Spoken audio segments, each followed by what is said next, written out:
Now I'm just what you want. I look like you want me to, and I can't tell what's true, 'cause my world's made up of fake news, yeah. I'm realigning every facet of the space I'm in. I'm customizing all the curves that give the shape I'm in. I'm redesigning all of me so maybe I fit in. Now I'm not whining, but I fucking hate this world we're in. It's just not the kind of place I wanna be. It don't got the kind of rules I wanna see. I feel caught with no shot, so fuck not. Won't live inside your robot. Not like this, 'cause I don't think you really know who I am, or what I like, or why I don't fit inside your universe, 'cause I always come out feeling worse. No. You don't know me, despite all your data says. These ads I confess, they must know I'm depressed, yeah. And I don't think like that, I'm not like you. Fuck you, I'm not a stat, I'm misconstrued. I'm taking my life back, but from all your garbage I scroll through. I'm not like this, 'cause I don't think you really know who I am, or what I like, or why I don't fit inside your universe, 'cause I always come out feeling worse.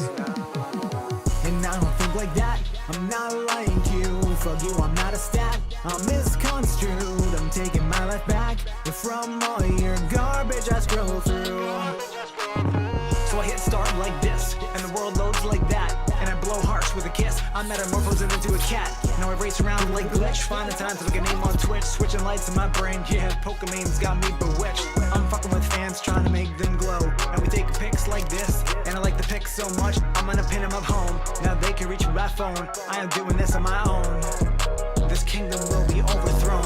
I'm realigning every facet of the space I'm in. I'm customizing all the curves that give the shape I'm in. I'm redesigning all of me so maybe I fit in. Now I'm not whining, but I fucking hate this world we're in. It's just not the kind of place I wanna be. It don't got the kind of rules I wanna see. I feel caught with no shot, so fuck not. Won't live inside your robot. Won't live inside your robot. Live inside your robot. I'm not your robot.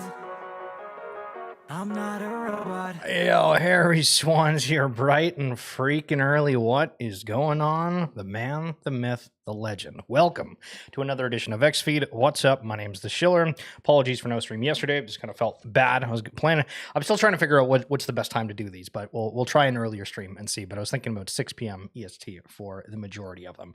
So today, talking a little bit about the Web3 gaming, crypto gaming as a whole. It's been a big talking point on the timeline. If you haven't seen, we have everybody that's saying, I didn't fall for Web3 gaming because it's garbage, got into memes, did phenomenal. Then it comes back down to, all right, well, what are we exactly getting into within the crypto space? Is it all speculation? Is it supposed to be something that's more the internet of value? We've heard these terms used before, etc. Yo, Corwin, good morning. And I ditched the coffee, all about the green tea now, and I'm back. Hell yeah. Yo, so you were in the Discord the other day, weren't you? It's crazy. Good to see that you're back, and good to see that you are enjoying the green tea. Okay, if you've ever seen the movie Ready Player One, well, they actually have a world that they're building, Shibuya. It is a area in Japan, I believe, and I will just show you what the video looks like.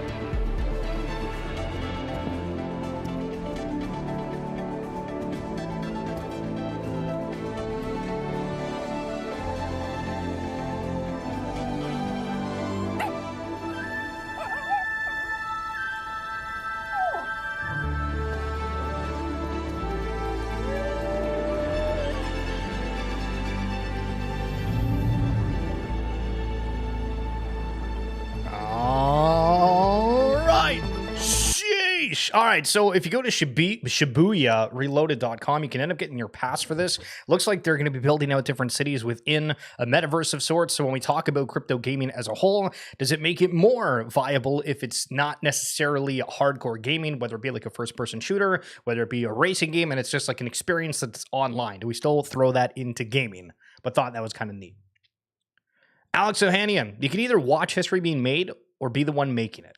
Choose wisely. It's important that we have as many intentional builders as possible in the coming years. And what's great is we have an entire log covering the past several years here on XFeed, and we'll continue to do so because there's been a lot of stuff that have aged well and other things that have aged not as well. Fun fact of the day, the average cost of a transaction on Solana's 4 cents, essentially. The average cost on Ethereum right now is 6 cents. And that's insane because the whole narrative was around Solana having cheaper gas fees, and now they're almost exactly the same. I think at one point, ETH might have even been exactly the same as that. We've had just a really weird past few days where ETH gas fees aren't existent, and it's just painful to think about how much we used to pay in a previous life. Thinking of a previous life, who remembers the codependent 5.5 million USD extracted, value delivered 0? What a class act. All right, so there's like a few different angles to look at this. Like, first of all, okay, 5.5 million for jewelry is kind of insane, but that's what the NFT market and crypto and people that had extra cashola were down with. Also, you know, Ape was very expensive at a point. This is always why I've been like, I don't understand why people were screaming that it was undervalued at $20 plus. Anything that's around $1 billion, I'm like, guys, why are we looking at this? Why are we looking at this? Now, as a personal take, of course, some people say, it's safer to go on that stuff, but people were interested in purchasing these Gucci Coda pendants. Now, if I remember correctly, there was a lot of people that said that it was kind of not very well made. I don't remember if it was the chain attached or the pendant itself. I think for sure, like, the chain wasn't very high quality, but I'm trying to remember exactly around this. You have like some kind of trail in the game if you have one of the Gucci pendants on your Coda NFT. I mean, I guess that's cool, but we'll relate that back to some things around Marvel Rivals and League of Legends here momentarily that you guys, you know, we've been over before, but it's worth going over again. Solana by Jack Butcher, the artist. As I've said, I still think one of the biggest things within Web3 is major IP brands working with artists that have really cool styles just to show off. Listen, if you're a Solana fan, there you go. You got Jack Butcher styled S. Hell yeah. Nick Tomato. The obvious end state of blockchains is app chains. Every successful app will have its own chain. UX is the only thing stopping it now. Wallet and burgeoning infra will get there soon enough. This is where it comes down to the conversations around, oh, we're going on this blockchain, we're doing this. It's, if you have a really good product, why the hell would you go on some other chain when you could theoretically do it yourself, have it exactly laid out the way you want, make fees directly without having this bigger ecosystem? But obviously, a lot of things are getting bootstrapped right now within that kind of fashion. So generally agree with that take overall. So this is a take. We'll kind of ponder it for a moment. Ethereum being the chain for NFTs is actually incredibly bullish for Ethereum. NFTs are a whole distinct asset class and will continue growing. Ethereum having a monopoly on the NFT ecosystem is going to drive even more value accrual than Solana having the monopoly on meme coins. So let's stop and think about the notion for today's stream about crypto gaming. So is crypto gaming all being done on Ethereum? Well, I don't know about how much necessarily on mainnet per se, where there's a lot of L2s out there that are deriving a lot of the NFTs. As we continue on, do we see where there's pivots? As we've seen multiple times, projects deciding, hey, we're going to jump to this chain. Somebody that's not even blockchain associated sees where can they get the funding. They'll try to join something. Let's just say it's Avalanche, try it out, then realize, maybe we're not getting supported. Maybe we want to jump over to IMX. Then they jump over there. And if the user base just isn't there, maybe they jump over to Ronin. And then if Ronin's too crowded, then this goes on and on and on and on and on and on and on. Right? So I think any takes right now, for the most part, in this such a way is very hard to say, yeah, all right, Ethereum is the ecosystem for NFTs. We can probably say that as of right now, but with how fast things have changed and not knowing what the future is going to hold for a lot of these things, how long does this last is the question. It can on mainnet because of the prohibitive gas fees as the activity grows. On an L2 like Base, sure, yeah. This is exactly my take on that as well. And we'll see.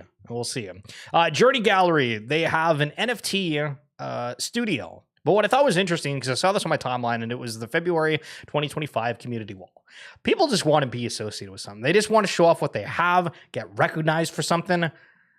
I think if you can do small things, now obviously this is like a massive gallery somewhere to show off NFTs, but people just want to show off what they have. You know what I mean? They want to feel seen.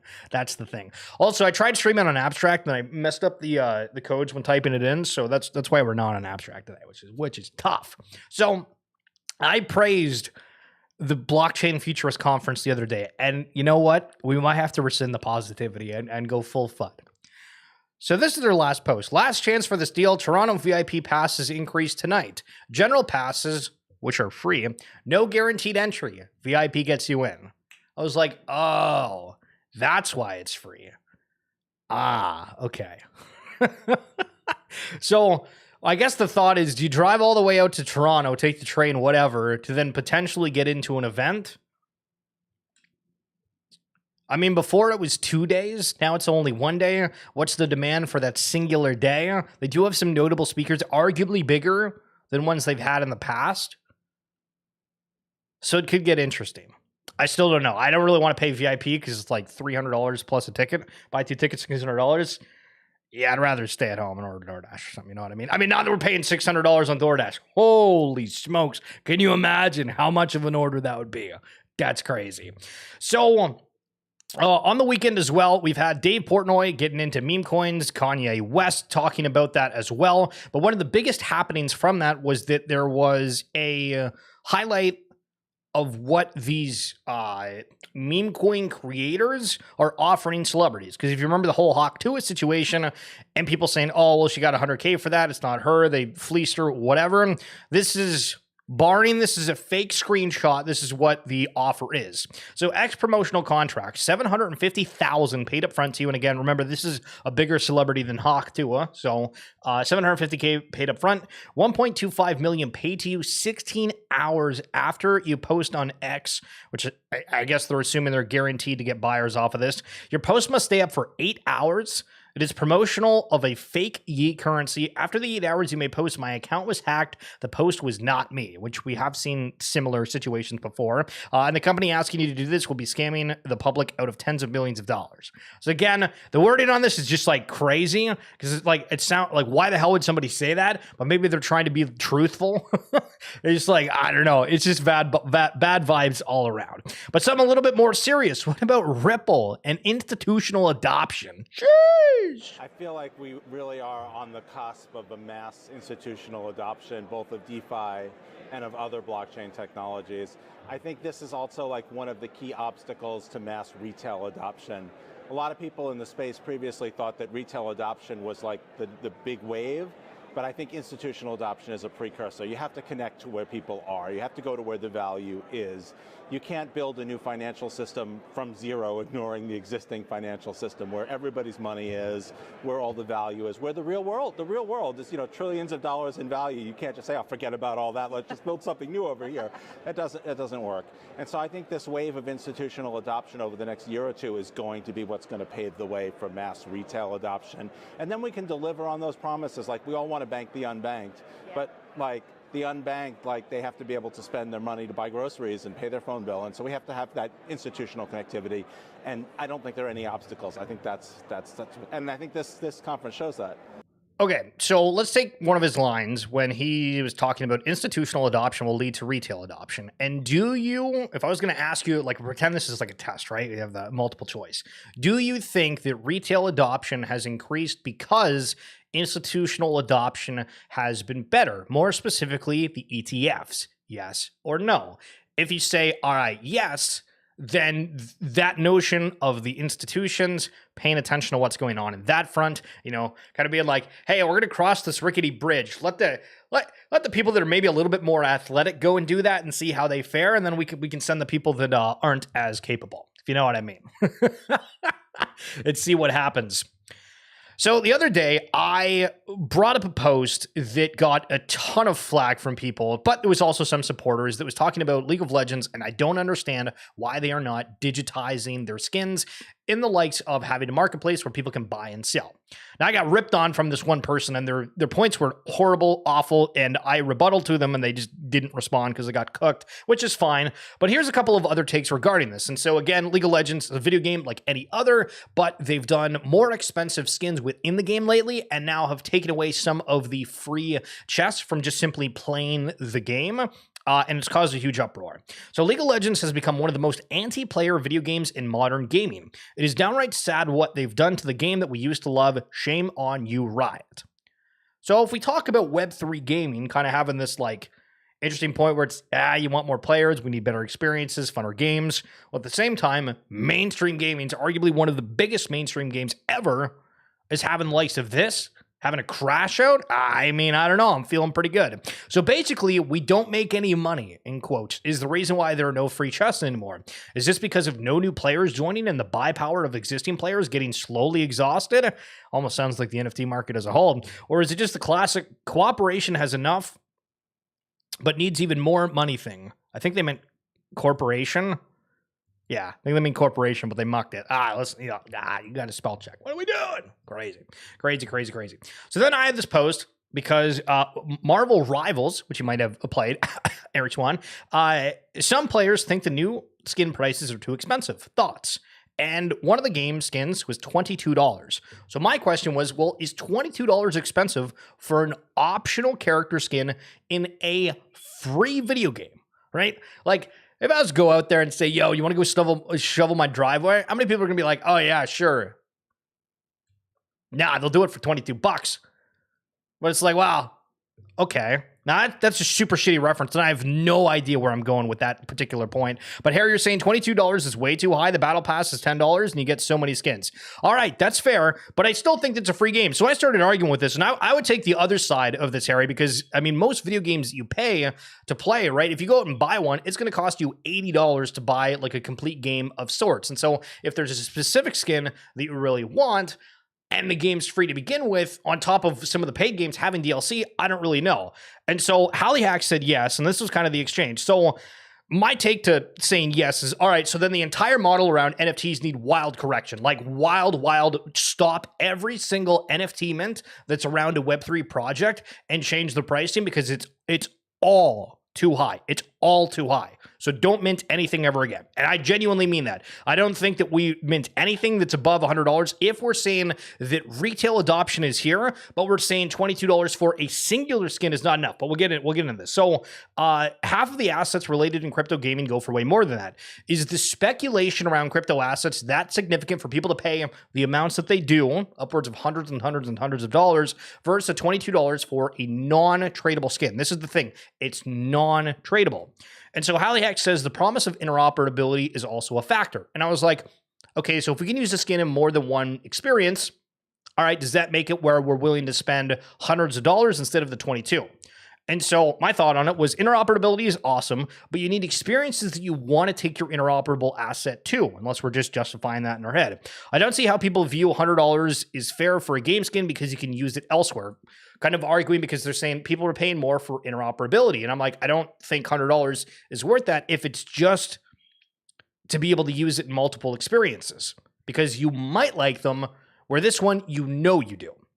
And my final take on it is I'd say that ownership is more valuable than the interoperability. Because it's like, all right, using this in a couple experiences that I might like is cool, but I'd rather own it and say, all right, well, if I bought this $22 skin and I don't really want to play anymore, I don't want to do anything, can I sell it to somebody for $10? I mean, hell, even $5. It's better than nothing. It's an optional skin. If you don't want to pay the price point, then you don't have to. Also, my guess is that part of the $2 goes back to licensing for Marvel as well. I mean, I think all the games can pick and choose whatever they want, right? Like, I mean, if they did $10 for the skin instead, they would probably get way more sales, right? But the question is, would people go out and buy that? So it's an interesting topic out there and something to really, really look for when you see these NFT mints sell out for, you know, hundreds to thousands of dollars. And we're like, all right, why exactly is that the case? Before, the speculation was there, but now that we're in 2025, I don't think it exists as much. Justin, Coinbase CEO Brian Armstrong calls to put all government spending on blockchain. So that's kind of an interesting thought, but I mean, My take on it is, what other exchange CEOs say the same thing? Would there be an actual impact if they all did, or a fat nothing burger? What is the poll of crypto exchange CEOs in 2025? Does it matter? Is Brian Armstrong and CZ, even though CZ isn't the CEO of Binance anymore, having that much of a poll? Do people care? Are we just highlighting things because they're a part of a valuable company? These are the questions. All right, what do we think of the song? You got me running right around like a rabbit, and I know that you think you're a savage, but I'm on my own. But I'll never stop running, oh, I won't look back. And you said you'd be there while you on the attack, and I know you don't deserve your. Let's Run, Rabbit, Run. I have no idea if we're ever going to get the full length of that song, but Dwight Howard, remember when he launched NFTs that were like of himself on ABAX? Did 3,000 of them. This guy's like, too bad I'm a podcaster now, when everybody's calling for him to rejoin the Lakers. And I had to remind him, he's also an NFT seller. Never forget, good sir.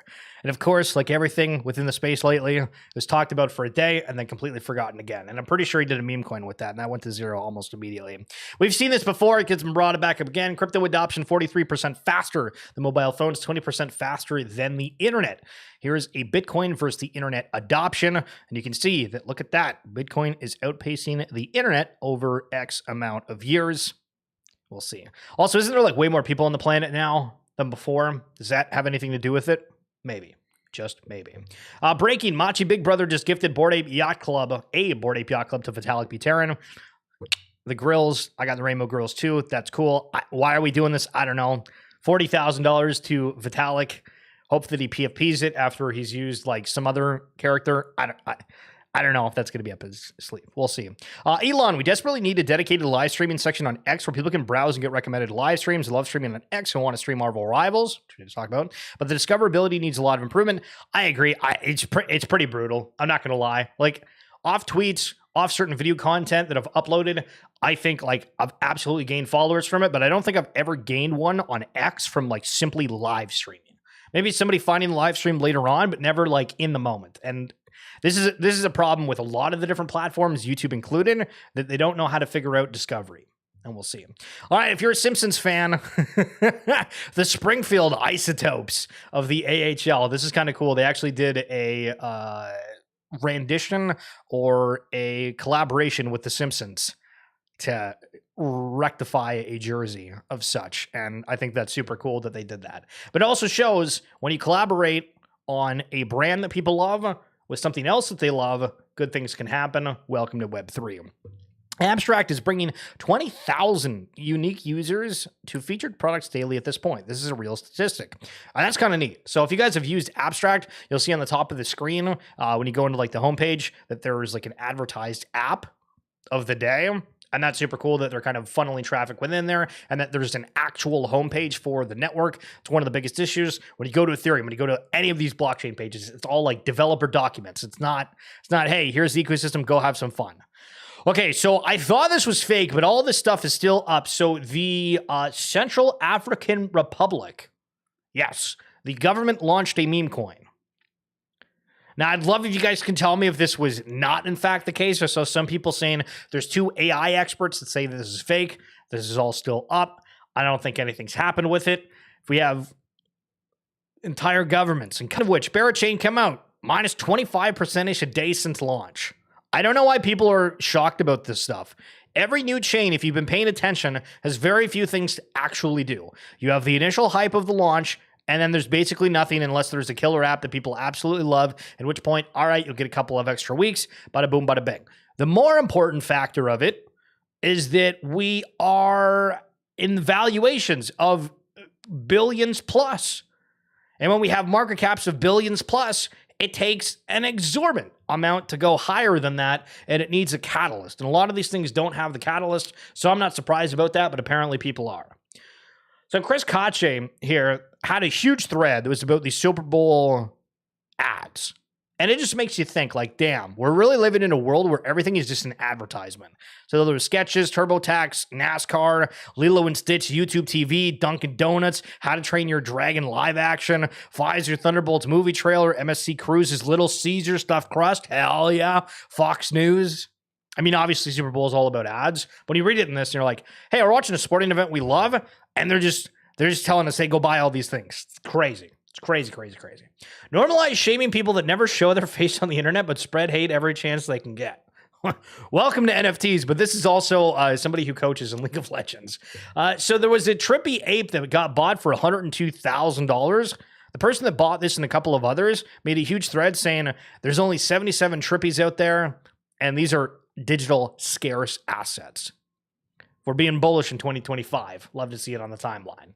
So if you missed as well, OpenSea allegedly launched a website that had the airdrop KYC. It had blocking U.S. residents, all of this crazy stuff, and caused a huge outroar, in which the CEO responded saying, I just spoke with them, which this is them, like OpenSea and OpenSea's foundation is the same thing. So I just spoke with them. There was some boilerplate language, not actual terms and conditions on a test website for a short period of time. If it was official, the foundation would have linked it. So, I mean, we've seen sleuths out there find different links to things. It feels kind of bad when you're looking at this, as OpenSea's had some ups and downs with things. If the US is blocked for that, that's super interesting. I think KYC is going to be a bigger point of things that people, for whatever reason, are like, no, I don't want to have my identity attached with these things. I don't know if they're trying to evade taxes or what, but I do think as crypto continues, KYC is going to become more and more prevalent. Is it my audio or his? For which? Sorry. Is there an issue on my end? Apologies if that is the case. But highlighting the Kerberos Sentinel-3. Guys, we interviewed these wonderful people on the RWA Segments podcast. If you're wanting to learn a little bit about security tips and tricks from somebody who's done a whole bunch of stuff, including building out an entire browser extension, Kerberos Sentinel, Alex, I believe is his name, Alex Katz. And that is in the description below. If you scroll back a few weeks, or if you're on my bio on X, if you click into that, the RWA Segments podcast, phenomenal. They now have a tool set up for Solana, which previously there was nothing for that. So if you download this browser extension, it's like 0.05% of transaction fees go to them, but they really focus on false positive readings, and it's a way to keep you safe online. So definitely recommend checking that out. Goblin Town, they got a game coming.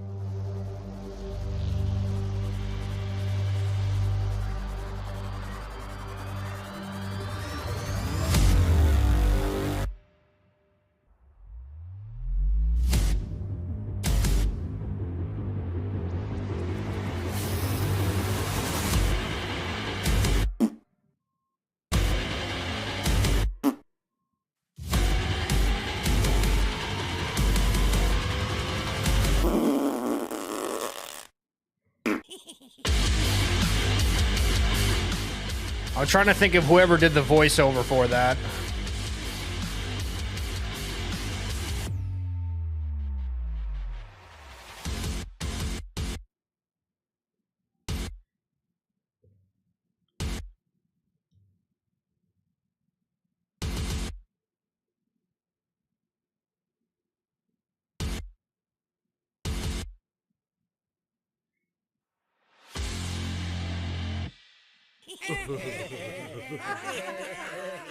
So great video.